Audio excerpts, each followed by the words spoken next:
천상회의에서 하나님의 명령이 계시게 됩니다. 그 하나님의 명령이 뭐냐 하면 1절의 말씀에 너희 하나님이 이르시되 너희는 위로해라. 내 백성을 위로해라. 이것이 천상회의에서 하나님이 명령을 하신 내용입니다.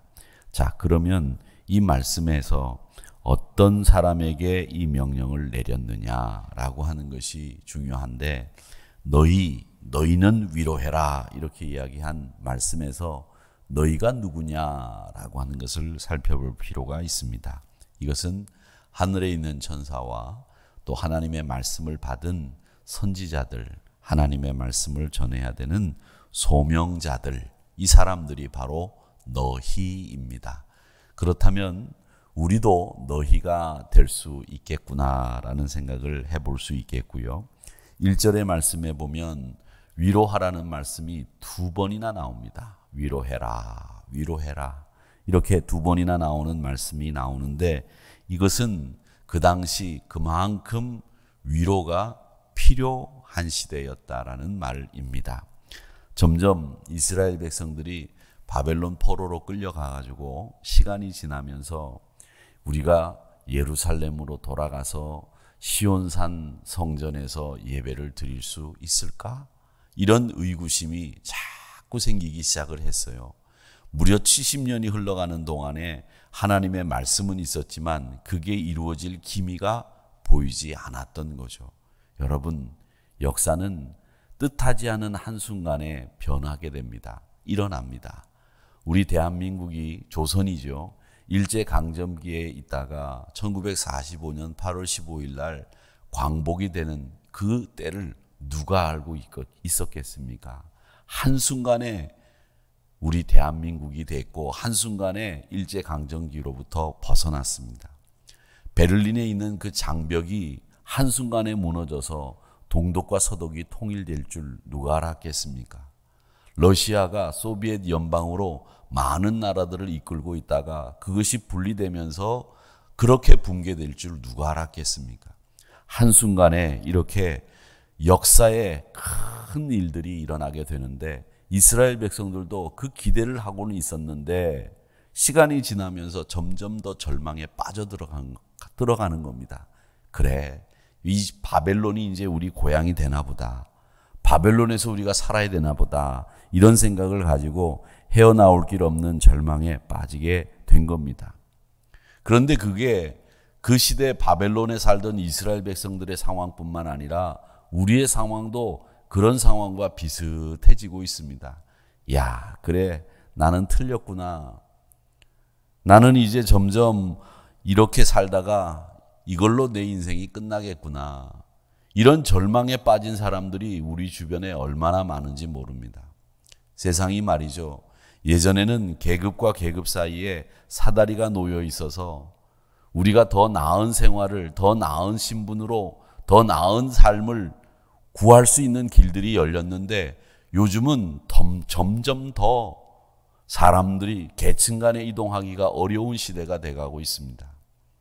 가난한 사람이 열심히 독학을 하고 공부하고 신문을 돌려서 그 사람이 어떤 사람이 되었다더라라는 이야기가 예전에는 있었어요.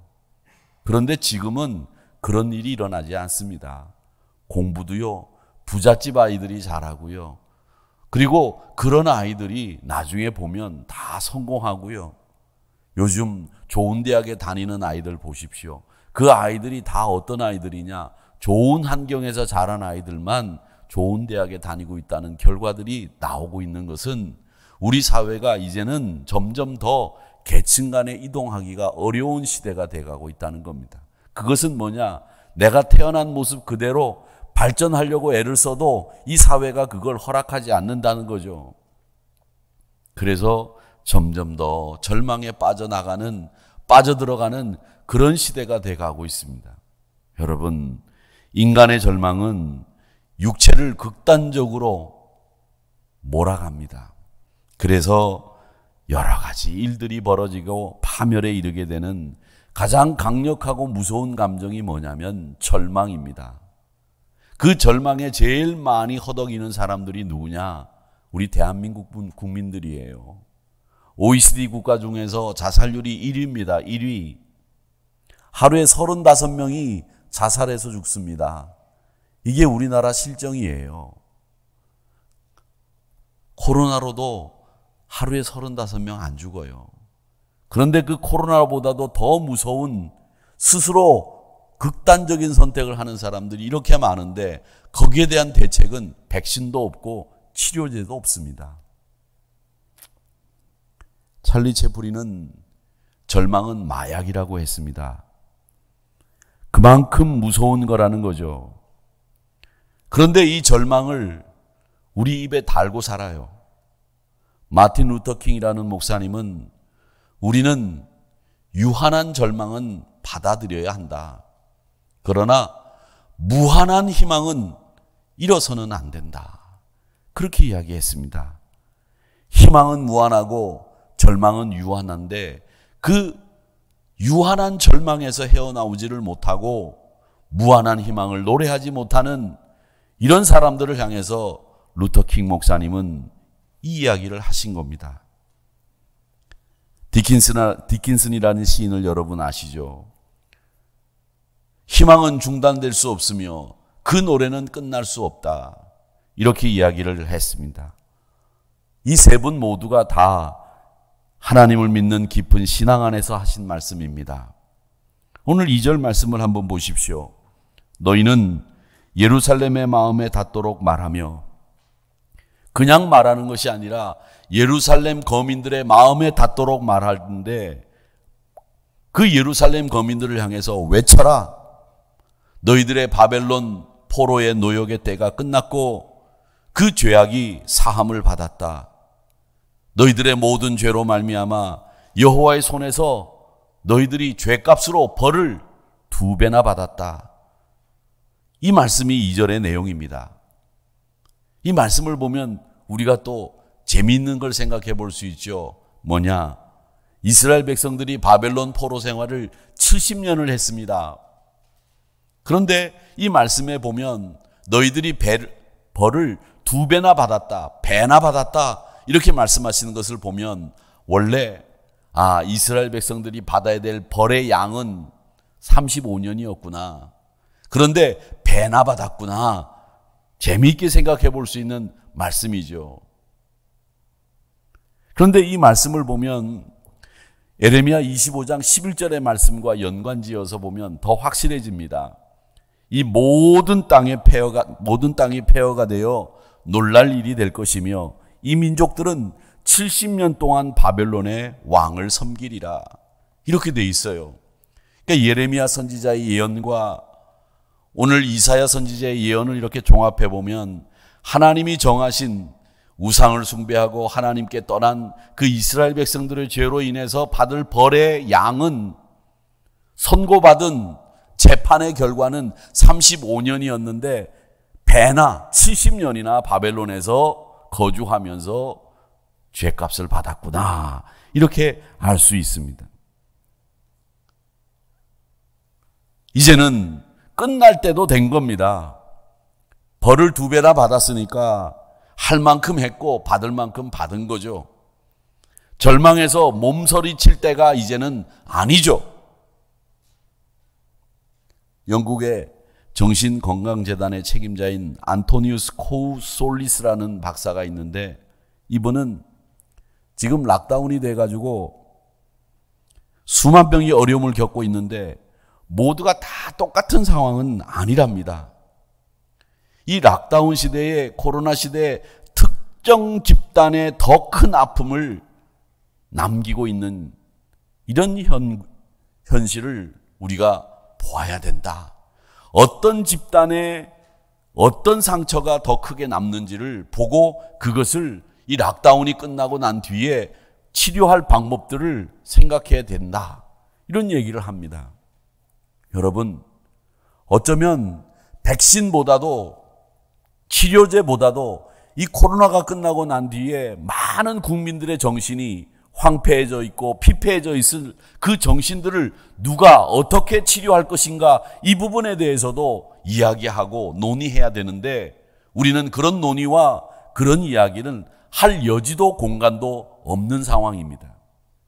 그러면 우리 교회가 이 코로나 이후에 피폐해진 영적인 상태를 정신 건강을 위해서 어떤 논인가를 해주어야 되는 단체는 교회밖에 없는데, 오늘 이 코솔리스라고 하는 박사의 이야기를 들어보면 이 코로나로 인해서 가장 많이 타격을 입고 가장 많이 상처를 입은 특정 집단이 어디냐 이렇게 이야기했을 때 저는 대한민국에서는 한국교회라고 생각합니다. 처음부터 신천지로 인해서 또 이단과 비슷한 선교회 때문에 교회가 공격받고 교회가 가장 희생적으로 모범적인 방역 지침을 지켜왔는데 이 교회를 향해서 많은 비난과 손가락질들이 이 교회를 가장 아프게 만들고 있다는 겁니다. 그렇기 때문에 가장 아픈 곳이지만 우리 교회가 이제는 그 가장 아픈 상처를 쓰다듬고 절망이 아니라 희망이라고 하는 것을 보여주기 위해서 코로나가 끝나고 난 뒤에 우리 대한민국이 앓고 있는 이 영적인 피폐와 건강의, 정신적인 건강의 문제를 논의할 수 있는 그 장을 마련할 곳은 교회밖에 없다. 교회가 위로를 선포해야 되고 교회가 평안을 선포하는 일, 그것이 한국 사회를 끌어갈 수 있는 한국교회의 힘이 될 수 있다는 것을 보여줄 수 있다. 저는 그렇게 생각을 합니다.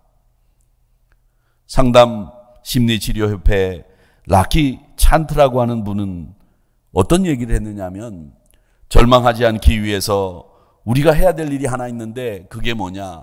자책하지 말라는 말을 하십니다. 자책하지 마라. 아이고 내가 바보야. 아이고 내가 어리석었어. 내가 왜 그때 그런 선택을 했지? 지금 생각해보면 그때 다시 돌아가면 그 선택을 하지 않을 것 같지만, 여러분 다시 돌아가도 그 선택을 할 수밖에 없는 게 우리들입니다. 그게 한계를 가지고 있는 우리 인간이에요.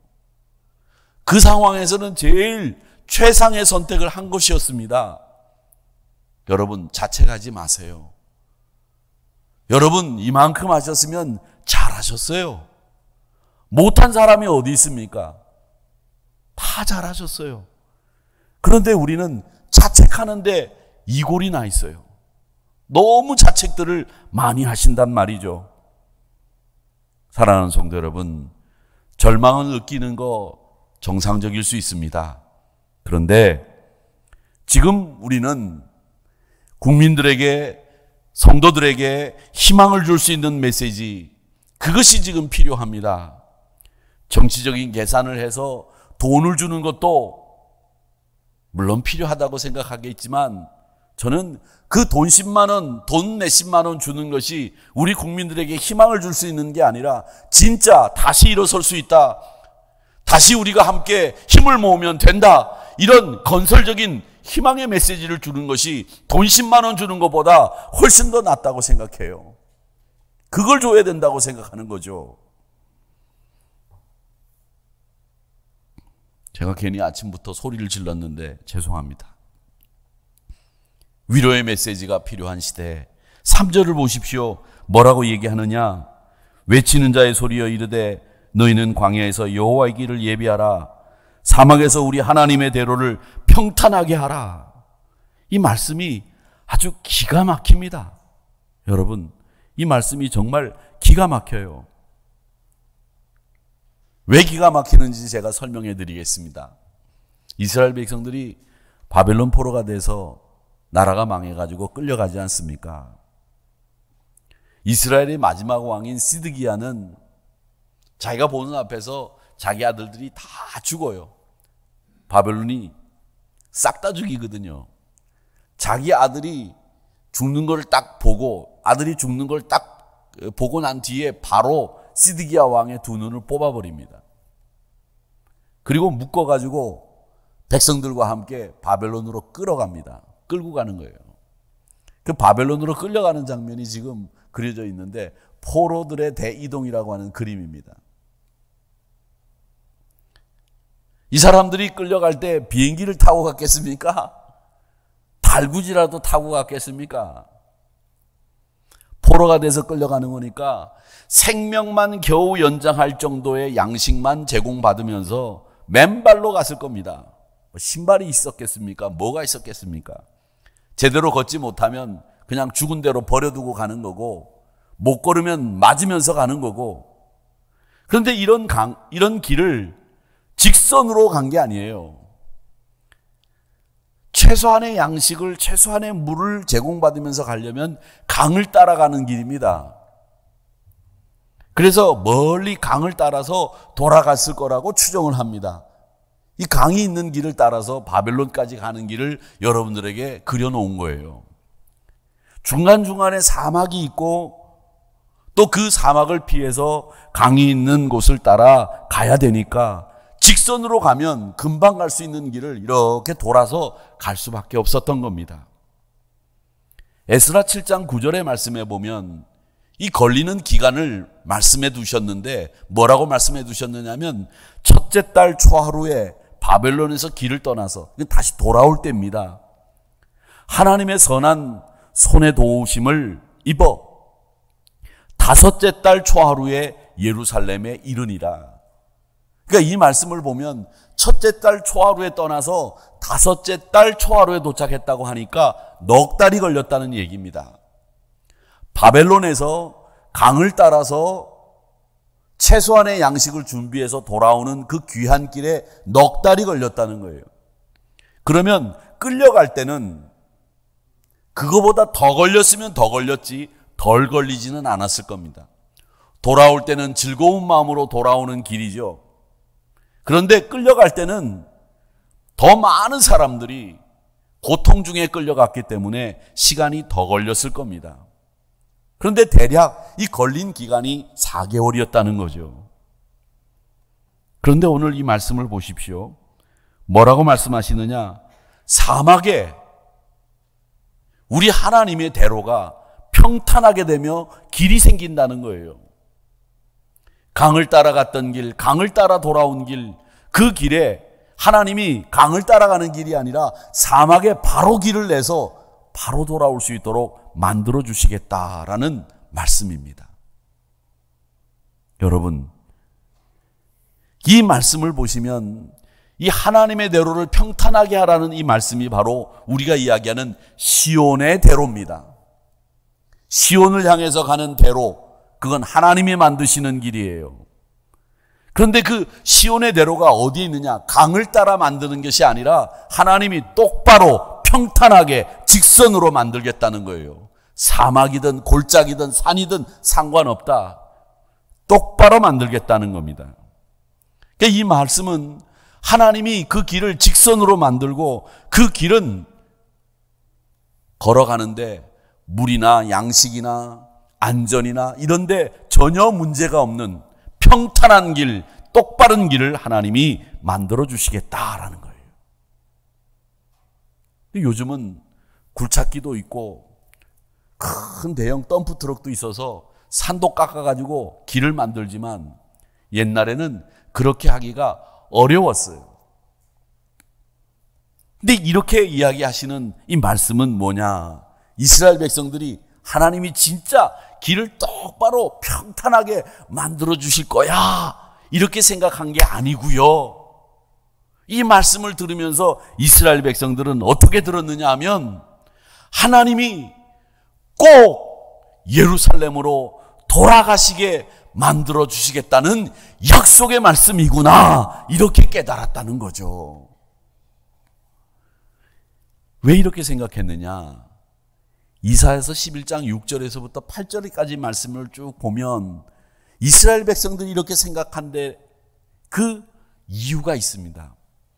11장 6절 말씀에 보면 이리가 어린 양과 함께 살며 표범이 어린 염소와 함께 누우며 송아지와 어린 사자와 살진 짐승이 함께 있어 어린아이에게 끌리며 암소와 곰이 함께 먹으며 그것들의 새끼가 함께 엎드리며 사자가 소처럼 풀을 먹을 것이며 젖먹는 아이가 독사의 구멍에 장난하며 젖된 아이가 독사의 굴에 손을 넣을 것이라.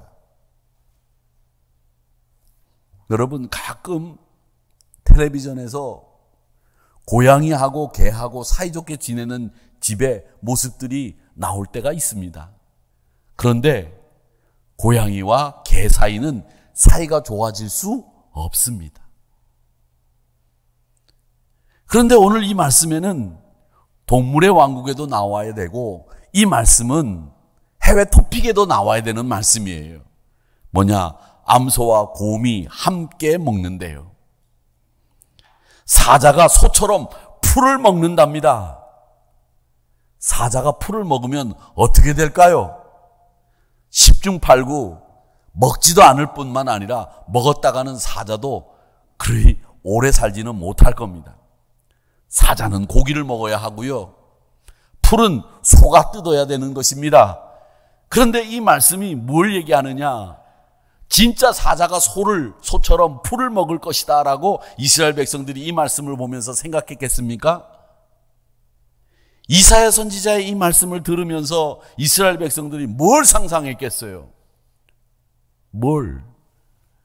그래, 우리를 향해서 총칼을 들었던 그 바벨론, 지금도 우리를 지배하고 있는 페르시아, 바사라고 하는 그 나라가 이제는 우리를 향해서 총칼이 아니라 우리에게 위로와 우리에게 평안을 줄 수 있는 나라가 되겠구나. 우리가 평화롭게 살 수 있겠구나. 이걸 머릿속에 그릴 수 있게 주신 말씀인 거죠. 여러분, 의사가 건강을 위해서 고기 잡수시는 것을 그만두셔야 됩니다. 기름진 거 드시지 마세요. 단 거 드시지 마세요. 아무리 이야기를 해도 고기를 좋아하시는 분들은 고기 반찬이 손이 먼저 가요. 아이들은 나물에 손이 먼저 가는 게 아니라 소세지에 먼저 햄에 손이 가요. 나이가 들어가지고 우리가 훈련을 받고 건강에 채식이 좋다고 하니까 나물을 먹는 거지, 그 나물이 고기보다 맛이 있습니까? 맛있다고 하시는 분들도 계실 거예요. 진짜 맛있어 하시는 분도 계시지만, 시금치가 소고기보다 뭐가 맛있어요? 그럼 시금치가 소고기보다 비싸야지.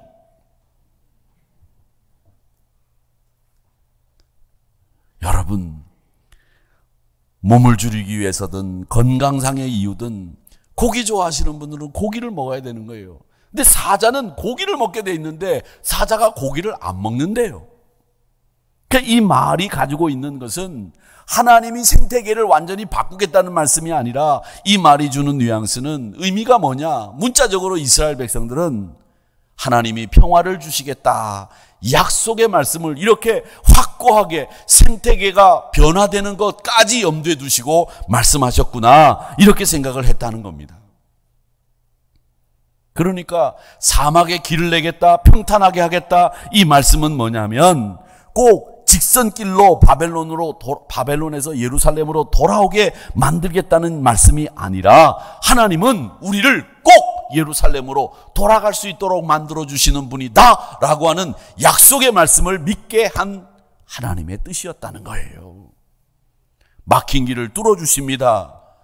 기대하시고 희망을 가지시고 하나님을 기대하시기를 축원합니다.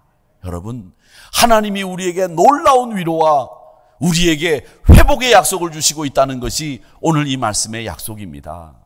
사랑하는 성도 여러분, 그 회복의 역사를 경험하시기를 축원합니다. 하나님이 평탄케 하시는 거예요. 그리고 난 뒤에 오늘 6절 말씀을 보십시오. 뭐라고 얘기하느냐? 이렇게 이야기합니다. 말하는 자의 소리여 이르되 외치라.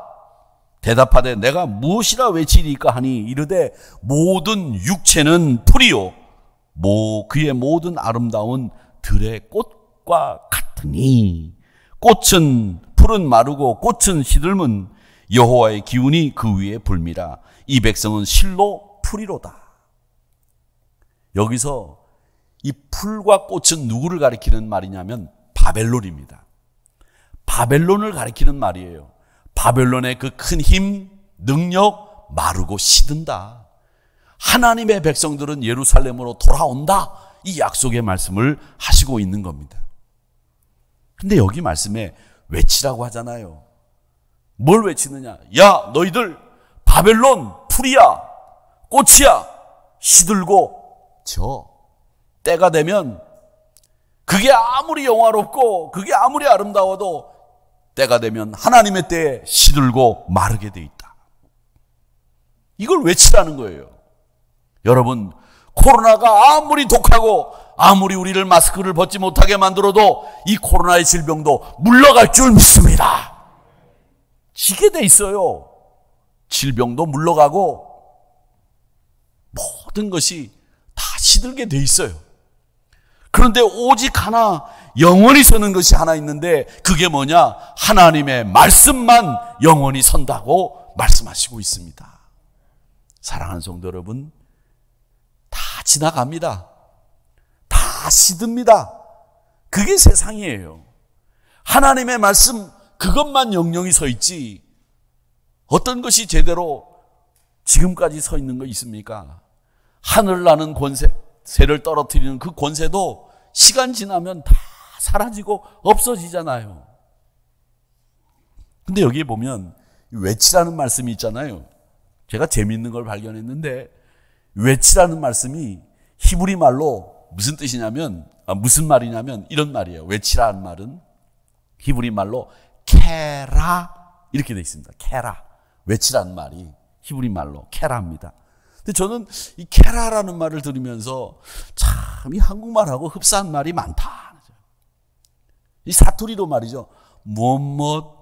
무엇이라고 해라 이렇게 하는 말을 말이죠. 무엇이라고 캐라 알았나 이런 말이 있어요. 사투리로. 이거 컵이라고 캐라 알았나 이런 사투리가 있어요. 그 캐라가 외치라는 말이에요. 여러분 잊어버리겠어요? 잊어버릴 수 있어요? 그래도 잊어버리죠. 캐라가 뭐냐고 외치다라는 뜻입니다. 그 히브리 말로 캐라가 외치라는 말인데 공부할 땐 말이죠. 이렇게 연결고리가 있어야 머릿속에서 안 잊어버려요. 이 연결고리를 잘 만드는 친구들이 공부를 잘해요. 연결고리 없이 그냥 캐라가 외치다 다 잊어버려요. 특히 여기 앉아있는 분들 한 90%는 그거 연결고리 없이 외우시면 거의 다 잊어버려요. 지금 설교 듣고도 일어나서 기도 끝나고 나가면 오늘 설교 뭐 들었는지 모르는 판에 뭘 기억하겠어요. 여러분 안 그렇습니까? 그러니까 연결고리를 만들어야 돼요. 캐라가 뭐냐? 외치다. 하나님의 말씀은 영원히 선다는 것이고요. 그 하나님의 말씀이 영원히 선다는 것을 외치라는 거예요. 풀은 시들고 꽃은 마른다는 것을 외치라는 거예요. 캐라. 사랑하는 성도 여러분, 캐라 하셔야 됩니다. 코로나 질병은 끝나고 이 어려움도 끝나고 하나님의 말씀만 영원히 선다는 것을 캐라 하십시오. 그래야 됩니다. 그래서 오늘 이 말씀에 나오는 우리 외치는 자의 사명이 두 가지가 나오는데 그 두 가지가 뭐냐? 하나가 평탄사역. 너희들 사막의 길을 내고 골짜기를 낮추고 산을 낮추고 도두어서 평탄하게 되는 그 길을 내가 만들어주겠다. 꼭 돌아갈 수 있도록 만들어주겠다. 이 평탄사역이 한 가지 사역입니다. 또 하나의 사역이 뭐냐? 캐라, 외쳐라. 풀은 시들고 꽃은 마르고 하나님의 말씀이 영영히 서 있을 것이다. 이렇게 위로하는 사역이 하나의 사역입니다.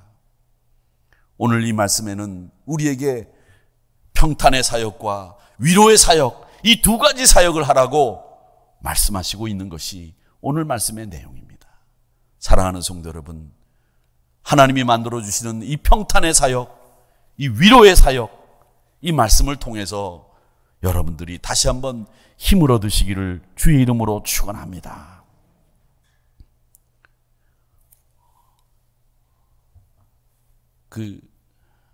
어떤 드라마를 이렇게 보니까 외국 드라마인데 목사님이 나오시더라고요. 근데 그 목사님이 이 목사라고 하는 직업에 대해서 정의를 내리세요. 그 드라마 안에서. 저는 그 신학교에서도 못 들었던 그 이야기를 그 드라마 안에서 목사님 역할을 하시는 분이 얘기를 하시더라고요. 그 목사님이 드라마 안에서 뭐라고 얘기하느냐면 목사는 들어주는 사람. 그게 첫 번째예요. 목사는 말하면 안 된대요. 설교 시간에만 말하고 그 외에는 다 들어주는 사람이 목사랍니다. 그리고 목사는 두 번째로 품어주는 사람이래요. 그냥 누구든지 다 품어주는 사람이 목사래요. 들어주고 품어주고. 그리고 하나 더 위로해주는 사람. 뭐 품어주는 게 위로하는 것이라는 뜻이겠죠. 그런데 가끔 제가 그 이야기를 들으면서 이런 생각을 해요. 나는 위로가 필요하지 않은가? 저도 위로가 때로는 필요하죠. 왜 필요하지 않겠습니까? 근데 저의 위로가 되는 방법은 여러분들이 위로받는 거하고는 좀 달라야 되지 않겠어요? 여러분들의 모습을 보면서 건강하게 믿음 생활 잘 하시는 모습 때문에 여러분들이 잘 되는 것 때문에 제가 위로받아야 되지 않겠어요? 그런데 제가 이 말씀을 드리는 이유는 뭐냐? 우리 모두가 다 한 명도 예외가 없이 위로가 필요한 사람들이라는 거예요. 한 명도 예외가 없이. 그러니까 이 말씀을 드리는 이유는 뭐냐면 저는 우리 인간은요 스스로 있는 자존자가 아니에요. 우리는 의지해야 살 수 있는 의존자입니다. 자존자가 아니라 우리는 의존자다. 여러분, 내 스스로 설 수 있다고 생각하고 내 스스로 살 수 있다고 생각하는 자존자가 아니에요. 이 세상에 자존자는 오직 한 분, 하나님밖에 안 계시고요. 우리는 누구냐? 의존자라는 거예요. 다 위로가 필요한 사람들, 누군가를 의지해야 되는 사람들, 하나님을 의지하지 않더라도 인간은 누군가를 의지하고 산다는 거죠. 그런데 우리는 하나님, 만왕의 왕이신 그 하나님을 의존하고 산다는 것이 우리의 모습입니다.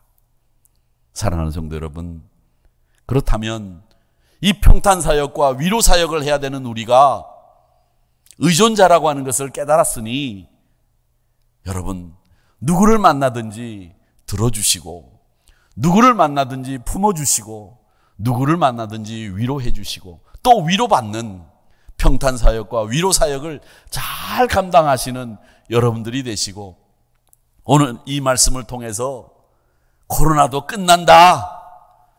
그리고 모든 것이 지나간다. 풀, 꽃, 시들고 말라.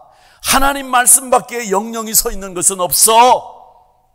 이것으로 위로받으시는 여러분들 되시면서 하나님의 위로가 여러분들 위해 함께 하시고 또 여러분들끼리도 서로 많은 위로를 주고받는 위로가 필요한 이 시대에 위로자들이 다 되시고 위로받으시는 여러분들이 되시기를 주의 이름으로 축원합니다. 우리는 하나님 나라를 향해서 가는 길동무들입니다. 그 길에서 뒤처진 사람들에게는 용기를 주고 길에서 벗어난 사람들은 찾아가서 같이 가자고 권면해 주시고 자꾸 힘들어하면 여러분의 따뜻한 손으로 잡아주시고 나에게도 꼭 이런 사람이 있어야 된다고 생각하시면 여러분이 그런 사람이 되어주셔서 우리가 위로사역과 평탄사역을 잘 감당하시면서 외치는 자의 소리 이것을 캐라! 라고 하셨으니 이걸 여러분의 몫으로 생각하시면서 이 귀한 사역을 하나님의 사역자인 이사야가 잘 감당한 것처럼 우리도 이 시대의 평탄사역과 위로사역을 잘 감당하는 사역자들이 되시기를 주님의 이름으로 축원합니다.